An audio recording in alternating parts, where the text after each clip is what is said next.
ចាសស្ដីបងប្អូនប្រភេទក្របបាល់អាម៉ាទីសមាន2គ្រាប់ទម្ងន់6គីឡូជាង6គីឡូជាងបងប្អូនគ្រាប់ប្រភេទគ្រាប់ធំ6គីឡូជាងអានេះឡាយជាមួយនឹងសគេហៅថាជាប្រភេទពួកអាម៉ាទីសត្រេមបងប្អូនឬក៏ត្រេមអាម៉ាទីសមកកណាត់នេះឡាយសកន្លែងនេះចាំងភ្លឺដូចមាសអញ្ចឹងណាបងប្អូនចាំងកន្លែងនេះដូចប្រភេទត្បូងដុសនៅក្នុងនឹងទៀតស្វាយសមាសចាំងហើយបើ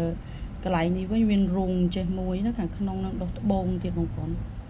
ដុសត្បូងនៅខាងក្នុងប្រឡោះនឹងទៀតក្របនេះពិសេសខ្លាំងមែនតើបងប្អូន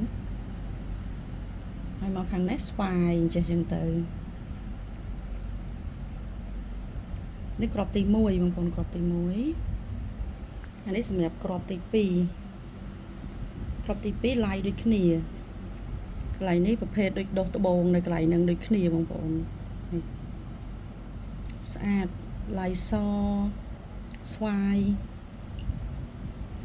ស្អាតកន្លែងនេះក៏អញ្ចឹងមើលទៅដូចដុសត្បូងនៅនឹងបន្តទៀតណាបងប្អូន